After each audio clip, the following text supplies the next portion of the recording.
누가복음 19장 말씀을 통해서 주가 쓰시겠다 하라 라는 제목의 말씀입니다. 오늘은 종려주일로 지킵니다. 그리고 이번 주간은 고난주간이고 금요일날은 성금요일, 우리 주 예수 그리스도께서 고난받으신 날 십자가에 못 박혀 죽으셔서 성경의 예언대로 사흘 만에 다시 살아나실 것을 말씀하셨는데, 구약의 성경 말씀, 여호와의 약속의 말씀을 이루시기 위해서 구원자로 오신 우리 주 예수 그리스도께서 십자가에 못 박혀 죽으신 날이 성금요일입니다. 그리고 돌아오는 주일 안식 후 첫날에 죄와 사망의 권세를 이기시고 부활하셨습니다. 그래서 잠자는 자들의 첫 열매가 되셨어요.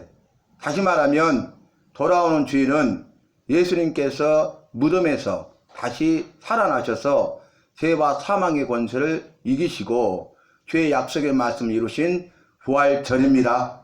부활주일로 지킵니다. 그래서 부활주일을 앞두고 일주일 전이 바로 오늘이 종려주일입니다. 종려주일로 지킵니다. 오늘 본문 말씀은 종려주일에 관한 말씀이 기록되어져 있습니다. 제목이 뭐라고요? 주가 쓰시겠다 하라. 주가 쓰신다. 주보에는 제가 그렇게 제목을 넣었습니다. 말씀에서는 주가 쓰시겠다 하라 했는데 주님이 쓰시도록 그것을 드리면 주님이 쓰십니다. 주가 쓰시겠다 하라가 중요하죠. 그런데 주님께서 주가 쓰시겠다고 말씀하실 때 그 말씀에 대하여 믿음을 가지고 순종하는 것이 더 중요합니다. 주가 쓰시겠다. 아, 그래요? 주님이 쓰신다고요? 하고 그걸 주님이 쓰시도록 믿음을 가지고 순종하여 드리면 주님의 손에 붙들린 바 되면은 주님이 쓰십니다. 주님이 쓰시면 내가 쓰임 받는 것입니다. 우리가 오병이어의 말씀을 잘 아시죠? 많은 무리가 예수를 따랐어요. 그 이유가 뭡니까? 각색 병든 자들과 귀신 들린 자들이 다 예수를 따르더라. 예수를 쫓더라. 그랬어요. 그 이유는 뭐냐면은 예수님께서 천국 복음을 위해서 모든 병과 모든 약한 자들을 고쳐주셨습니다. 약한 자들을, 병든 자들을 고치시고 귀신 들린 자들을 고쳐주셨어요. 왜 약한 자들을 강하게 하셨습니까? 왜 병든 자를 고쳐주셨습니까? 왜 귀신 들린 자들을 다 귀신을 내쫓아내시고 자유케 하셨습니까? 천국 복음을 위해서입니다. 구원하기 위해서입니다. 그러니까 여러분, 약한 자를 강하게 하는 것이 더 중요한 것이 아니라 그 일을 통해서 죄와 사망에서 구원받게 하는 것입니다. 질병을 고치는 것이 중요한 것이 아니라 그 질병의 고침을 받음을 통하여서 질병의 고침을 받은 자들이 예수님을 죄와 사망에서 구원하신 유일한 구원자로 믿어 구원받게 하는 일입니다. 귀신을 쫓아내는 것이 중요한 것이 아니라 그 일을 통해서 귀신이 들렸다가 귀신 쫓겨나가고 자유케 된 자들이 예수님을 믿어 구원받게 하는 것입니다. 그래서 구원이 중요해요. 구원이 뭐라고요? 죄로부터 건지시고 죽음으로부터 살리셨다. 구원은 회복이다. 제가 한 문장 요약했죠? 가장 크고 중요합니다. 구원은 회복이다. 잃어버렸던 것을 다시 되찾아 그대로 누리는 것이다. 그게 뭐예요? 잃어버린 영생, 영원한 생명을 되찾아 다시 영생하는 것이다. 그래서 구원은 회복이에요. 회복이란 건 뭐냐면 앞에 전제하고 있는 것이 있죠. 회복은 뭐냐면은 뭔가 잘못되어 있는 거죠. 내가 연약하고 내가 부족하고 내가 할 수 없는 그런 상황에 있었는데, 회복은 뭐예요? 내가 연약했는데 이전처럼 다시 강해지는 겁니다. 내가 부족했는데 이전처럼 다시 채워지는 겁니다. 내가 할 수 없었는데 이전처럼 할 수 있게 되는 것입니다. 이게 회복이라는 단어의 의미예요. 구원은 회복입니다. 전제되는 게 있죠. 영원한 생명을 얻고 영원한 생명을 누릴 자였어요. 영원히 사는 존재였어요. 영생할 수 있는 존재였어요. 그런데 죄를 지으면 정령 반드시 죽는다 말씀하셨음에도 불구하고 여호와의 말씀에 불순종하여 죄를 범함으로 죽음이 들어온 것입니다. 죽음으로 말미암아서 이제 영원한 생명을 잃어버린 것입니다. 본래 영생하는 존재로 만들었는데 영생을 잃어버리고 죽게 된 자들을 긍휼 불쌍히 여기사 도와주기 원하시고 도와주시기 위해서 그 구원을 이루실 구원자로 예수님을 이 땅에 보내주신 것입니다. 그런데 아까 구원이 뭐라 했지? 두 번째, 구원은 죄로부터 건지시고 죽음으로부터 살리심을 받게 하는 것이다. 여러분, 죄로부터 나를 건져주세요. 죽음으로부터 나를 살리심이라. 그것이 구원입니다. 나를 죄와 사망에서 자유케 하시고 해방시키시고 참된 평안과 기쁨을 주시고 생명을 주시되 영원한 생명을 주시기 위해서 예수님이 죄와 사망의 권세를 이기시고 부활하신 것입니다. 부활의 첫 열매가 되신 것입니다. 잠자는 자들의 첫 열매가 되신 것입니다. 오늘 말씀 보면 예수님께서 예루살렘 성에 들어오십니다. 입성, 성에 들어가다 그 말이죠. 이제 모든 공생의 사역을 다 마치시고 예루살렘을 향해서 오세요. 그리고 예루살렘 성으로 들어가려고 하십니다. 예루살렘 성에 들어가시는 이유는 뭐냐면은 여호와의 뜻을 이루기 위해서, 구원을 완성하기 위해서, 십자가에 못 박혀 죽으시기 위해서 오신 것입니다. 예수님께서 이제 예루살렘에 들어가기 전에 이제 제자 중 둘에게 명령하세요. 너희는 맞은편 마을로 가라. 가면 아무도 타지 않는 나귀 새끼가 있을 것이다. 매어 있을 것이다. 그러면 그 나귀 새끼를 풀어 끌고 오라. 그러면서 뭐라고 하냐면 사람들이 말하고 또 인자들이 말하기를 이게 무슨 일이냐 하면은 이렇게 대답하라. 그게 뭐예요? 주가 쓰시겠다 하라.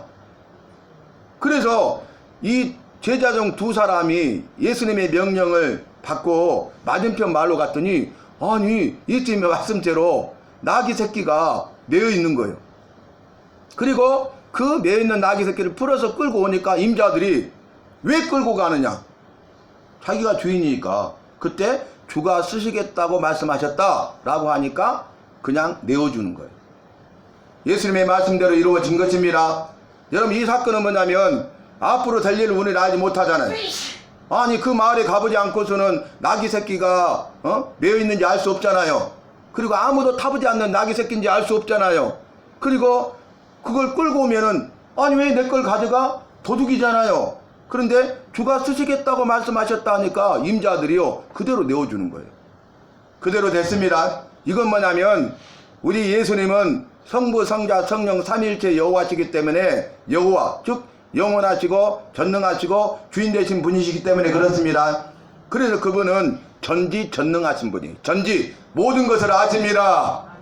앞으로 되어질 일을 아시는 거예요. 그 마을에 있는 것을 아시는 거예요. 그리고 여호와의 말씀이 그대로 이루어질 것을 아시는 겁니다. 우리는 내일 일은 난 몰라요. 하루하루 살아요 그러잖아요. 지금 5분 후에 무슨 일이 일어날지 모르잖아요. 우리가 안다면 그 사고를 면할 수 있죠. 죽음을 면할 수 있죠. 그런데 무슨 일이 일어날지 우리는 알지 못해요. 몰라요. 그래서 내일 일은 난 몰라요. 하루하루 살아요. 그렇죠. 그런데 우리 예수님은 전지하신 분이십니다. 모든 것을 아십니다. 그래서 그렇게 명령하시고 그 말씀대로 이루시는 전능하신 분이십니다. 주가 쓰시겠다 하니까 내어주는 거예요. 그런데 놀라운 것은 여러분, 첫 번째 예수님은 전능하신 분임을 이 말씀을 통해서 우리에게 보여주고 있습니다. 예수님은 전능하십니다. 전지하십니다. 모든 것을 아십니다. 모든 것을 하시는 분이십니다. 우리를 나를 아십니다. 나의 일생을 아십니다. 나의 앞길을 아십니다. 내 앞에 있는 걸림돌과 장애물을 아십니다. 내가 넘지 못할 태산이 기다리고 있는 것을 알고 계십니다. 그래서 내 앞에 있는 걸림돌과 장애물을 다 제거해 주십니다. 내 앞에 있는 걸림돌과 장애물을 디딤돌 삼아서 더 크게 도약하게 하시는 분이십니다. 내 앞에 있는 태산, 넘지 못할 태산을 만날 때 그 태산을 고지를 평지가 되게 하셔서 능히 걸어가게 하십니다. 형통하게 하십니다. 평탄하게 하십니다. 그래서 예수님은 전지하신 분이고 전능하신 분이다. 그걸 보여줘요. 그 다음에 두 번째는 아니 주가 쓰시겠다 하니까 내어드렸잖아요. 예수님은 천지 만물을 만드신 이 모든 것의 주인이심을 보여주고 있습니다. 예수님이 주인입니다. 그 나귀 새끼도 예수님이 주인이십니다. 나귀 새끼 임자는 주인이 아닙니다. 청직입니다. 관리인입니다. 여러분, 내게 있는 모든 것이 다 주님의 것이에요. 내가 주인이 아니, 내 것이 아니, 우리는 청직입니다. 주인에게부터 이 위임을 받아서 그것을 잘 관리하는 관리인일 뿐이에요. 내게 있는 생명도 주님이 주셨죠. 나를 만드시고 부모를 통해서 이 땅에 태어나게 하셨잖아요. 태어날 때 빈손으로 왔습니다. 네가 빈손으로 왔으니 빈손으로 가리라 말씀하셨습니다. 그래서 누구나 외에 없어요. 빈손으로 왔다가 세계 1위 부자도 빈손으로 가는 거예요. 주의 말씀이 그대로 이루어지기 때문에. 빈손으로 왔는데 먹을 것, 마실 것, 입을 것, 이 모든 것을 주님이 주셨습니다. 주님이 주신 것이기 때문에요. 내 것이 아니기 때문에, 내가 주인이 아니기 때문에 내려놓고 가는 거예요. 빈손으로. 생명까지도 주님이 주신 것이기 때문에 주님이 도로 찾으시면 생명을 내어드리고 죽는 것입니다. 내게 있는 모든 것이 주님의 것입니다. 내 생명도 주님의 것입니다. 내게 있는 모든 것의 주인은 주님이십니다. 내 생명의 주인도 주님이십니다. 이 사실을 분명히 깨달아 알아라 말씀하신 거예요. 그것이 주가 쓰시겠다 하라. 그런데 우리는 내 것이라고 탁 움켜잡잖아요. 어리석은 거죠. 한순간에 그 모든 것이 사라져 버릴 것인데, 신기루와 같은 것인데 우리는 그 신기루를 쫓아가고 있는 거예요. 인생을 허비하고 있는 거예요. 그리고 욕심을 따라가고 탐욕을 인하여서 죽고 망하고 멸망을 향해 가고 있는데 그 사실을 깨달아 알지 못하는 거예요. 이런 어리석은 삶을 사는 어리석은 인생이었는데 나 같은 죄인을 불쌍히 여기시고 긍휼 도와주기 원하시고 도와주시기 위해서 성경 말씀을 기록하게 하심으로 이 성경 말씀을 통해서 내 삶의 인생의 길잡이가 되십니다. 가이드 안내자가 되십니다. 내 삶을 친히 인도해 주십니다. 말씀을 통해서 깨달아 알게 하십니다. 이제는 더 이상 어리석은 자가 되지 말고 지혜 있는 자가 되어라. 더 이상 미련한 삶을 살지 말고 슬기로운 삶을 살아라. 이것이 잠언의 특징이에요. 잠언은 지혜의 말씀이죠. 구약의 잠언이 솔로몬의 잠언이라 이 땅에서 가장 지혜로운 사람이 솔로몬이잖아요. 전무후무한 사람이죠. 믿지 않는 모든 전 세계 사람들이 지혜의 대명사하면 솔로몬이라고 말하죠. 솔로몬이 쓴 글이 잠언이고 잠언이 지혜의 말씀이잖아요. 그런데 그 지혜의 말씀인 잠언을 볼 수 있는 눈 중에 하나가 뭐냐면은 이걸 계속 반복하면서 너는 어리석은 자가 되지 말고 지혜로운 자가 되어라. 너는 더 이상 미련한 삶을 살지 말고 슬기로운 삶을 살아야 한다. 이것이 특징이라니까요, 여러분. 내가 어리석은 줄도 몰라요. 그러면 나처럼 지혜로운 사람 어디 있냐고 말을 하는 거예요. 교만하고 착각한 것이죠. 미련한 삶을 살아가. 썩어지고 없어질 것들을 위해서 살아가. 그것이 참된 송화인 것처럼 쫓고 살아가요. 솔로몬이 뭐라 하겠습니까? 그 솔로몬의 잠언 전도서에서 뭐라 이렇게 말했죠. 모든 것이 헛되고 헛되고 헛되고 헛되니 다 헛되도다. 이 땅에 있는 수고가 바람을 잡으려는 것과 같도다. 바람 잡을 수 없죠. 헛수고 하는 거예요. 응? 바람 잡을 수 없는데 와 이제 잡힌다. 이제 잡았다. 아이고 안 잡. 아이고 잡았다. 이러는 거예요. 지혜롭다고 자기가 와 저기 있다. 나는 알아. 다른 사람 몰라. 이것만 잡으면 돼. 일만 성공하면 난 돼. 와 이거 잡았다. 놓쳤네. 다음에는 꼭 될 거야. 아이고 놓쳤네. 아니. 이렇게 어리석은 자로 미련하게 사는 거예요. 근데 그것조차도 깨닫지 못하는 거예요. 죄성 때문에. 죄로 인하여서 눈이 어두워지고 생각이 허망하여졌느니라. 그렇게 말씀하셨잖아요. 죄 때문에요. 눈이 어두워졌어. 생각이 허망해진 거예요. 그러니까 눈이 어두우니까 배는 게 없어요. 생각이 허망하니까 옳고 그름을 분별하지 못하는 거예요. 생명의 꼴인지 독초인지 알지 못하는 거예요. 생명의 꼴을 먹어야 내가 영육간에 강건할 것인데 나를 죽이는 독초를 생명의 꼴인 줄로 착각하고 독초를 먹다가 병들어서 죽는 것입니다. 죽고 망하는 것입니다. 그래서 나를 이곳에 이 시간에 보내셔서 예배자가 되게 하시고 말씀하고 계십니다. 나의 모든 것을 주님이 하십니다. 주님께 맡기십시오. 나의 모든 것이 주님의 것입니다. 주님께 드리십시오. 수많은 각색 병전자들이 예수님을 따라왔어요. 근데 그 무리가요, 이제 시장 앉으라, 먹을 것이 떨어졌어. 시장에. 응? 그때 예수께서 너에게 먹을 것이 있느냐 이렇게 말하니까 먹을 것이 없나이다, 알아보라 하니까 그 수많은 셀 수 없는, 그러니까 수천 수만 명의 무리가 모였잖아요. 거기에 무슨 일이 일어나냐면 이렇게 말하죠. 벳세다 소년이 있는데, 벳세다라는 지역에서 소년이 왔어. 그 무리 가운데 있어. 작은 도시락 하나가 있나이다. 어머니가 싸준 도시락. 그 소년에게 자기 아들 먹으라고 싸준 도시락. 그래서 거기 보니까 오병이어 떡 5개와 물고기 2마리가 있나이다. 그것이 무슨 소용이 있겠사옵나이까. 제자들이 그렇게 보고했어요. 맞죠? 무슨 소용이 있겠어요. 그 떡 5개와 적은 떡 5개와 물고기 생선 적은 2마리 있으니까 이 소년이 먹을 도시락이란 말이 그 양이란 말이에요. 그런데 그것을 내게로 가져오라.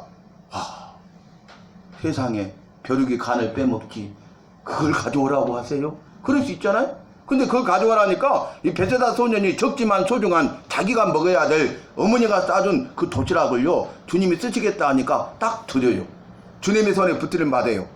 주님께서 축사 축복기도 하신 다음에 제자들에게 무리로 하여금 50명씩 100명씩 모여 앉으라 하라. 무슨 소용이 있겠어? 웅성웅성 할 수 있잖아요. 근데 예수님이 말씀하신 대로 앉아요. 이렇게 둘러서서 앉아서. 그때 제자들에게 이 5개 떡으로 너희들이 떡을 떼어 나눠주라, 생선을 떼어 나눠주라 그러는 거예요. 근데 놀라운 것은 떼어주면 없어져야 되잖아요. 나누는 순간 생깁니다. 기적입니다. 오병이의 기적입니다. 그래서 그곳에 있는 사람들이요, 배불리 먹었어. 배 터지게 먹었어. 더 이상 못 먹을 정도로. 그리고 남겼어. 그러니까 뭐라 합니까? 그것을 거두라, 버리지 말고 남기라 하죠. 그래서 12바구니를 남겼더라. 이게 오병이의 기적입니다. 여러분, 아이고 전설 따라 삼천리 이야기 하시네. 거짓말을 해도 이것은 우리의 생각이고 우리의 죄입니다. 천지 만물을 말씀으로 만드신 분이 그것은 아무것도 아닙니다. 인간이 아니에요. 신이세요. 우리처럼 무식한 게 아니라 무지한 게 아니라 전지하세요. 무능한 게 아니라 전능하세요. 그걸 믿으신다면서요. 천지 만물을 만드신 것을, 창조하신 것을 믿으신다면서요. 그러면 이 오병이어는 일도 아니에요. 어떤 사람이 이렇게 말해요. 천지 창조 다 믿는데, 우리를 나를 만드신 것도 믿고 하늘과 땅과 바다를 만드시고 하늘에 있는 것들과 바다에 있는 것들과 땅에 있는 것들을 다 만드신 걸 믿는데, 근데 가나 혼인잔치에서 물이 변화해 포도주 된 것을, 아이고 내가 화학자인데 물이 어떻게 물이제 이것이 포도주가 된다요? 못 믿는 사람이 있어. 정말 어리석죠. 물이 포도주 되게 하는 것도 일도 아니잖아. 그죠? 천지 만물을 다 만드셨는데, 우리 인간의 생각, 내 생각과 내 지혜와 내 경험과 내 방법으로 살아계신 참 신이신 전지전능하신 무소부재하신 모든 곳에 계신 모든 것을 할 수 있는 그분을 헤아리거나 판단할 수 없는 것입니다. 해서도 안 되는 것입니다.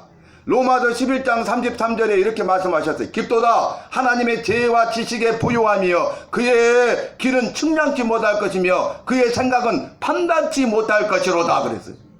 우리 인간의 지혜와 지식이, 짧은 지혜와 지식을 가지고 깊도다 부요하신, 크고 깊고 부요하신 하나님의 지혜와 지식을 측량할 수 없고 판단할 수 없습니다.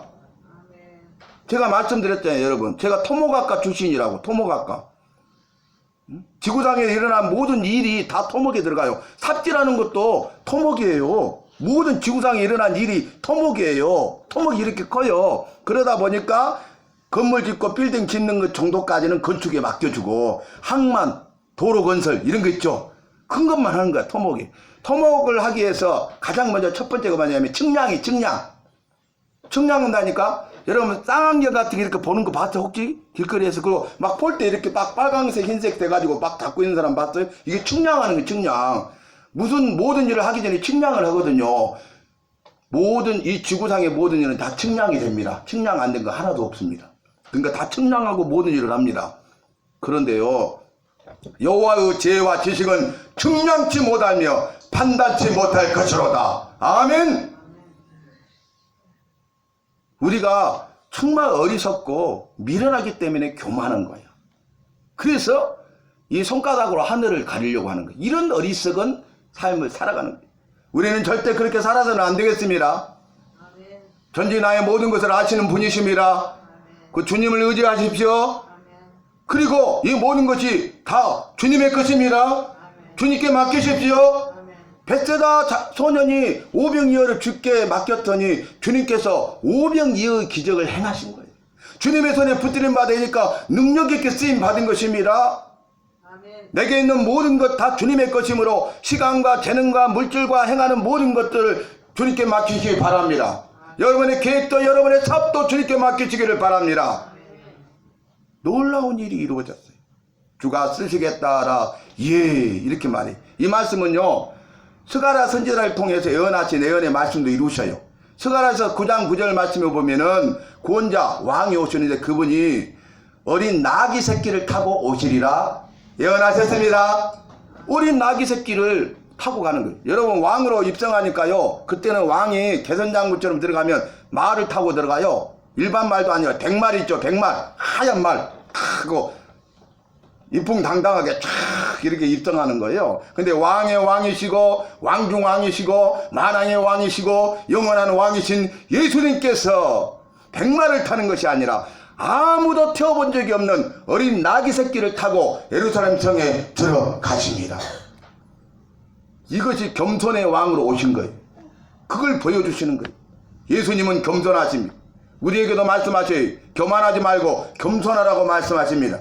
교만은 패망의 선봉이요 겸손은 종기의 앞잡이라고 분명하게 말씀하십니다. 여러분, 이 말씀을 기억하면서 저와 여러분은 이 음성에 대해서 믿음으로 답하십시다. 주가 쓰시겠다. 예! 주가 쓰시겠다. 예! 주가 쓰시겠다. 예! 그래서 주님이 쓰시고 그 일로 인해서 주님께 쓰임받는 저와 여러분이 되시기를 바랍니다. 나는 할 수 없다고요? 안 돼요. 아무것도 없다고요? 안 돼요. 내게 있는 거 있잖아요. 그죠? 우리 손정희 집사님이 다 누가 말하지 않아도 교회 종이컵이 적게 남아있으니까 다 종이컵을 또 이렇게 갖다가 다 사다가 리필했잖아. 할 수 있잖아. 응? 여러분, 우리가 주님을 사랑하고 주님의 몸된 교회를 사랑해야 되겠습니다. 주님을 섬기고 주님의 몸된 교회를 섬겨야 되겠습니다. 그래서 죽어가는 많은 영혼들 구원하여 살려야 되겠습니다. 우리 모두가 그런 일을 들어 하고 있지 않습니까? 할 수 있지 않습니까? 주가 쓰시겠다. 예, 주님이 쓰십시오. 주님께 쓰임받는 우리가 되어서 내가 그 일을 통해서 이러한 은혜 아복과 생명을 누렸다고 간증하는 주인공, 간증자가 되시기를 예수 이름으로 마음껏 축복합니다.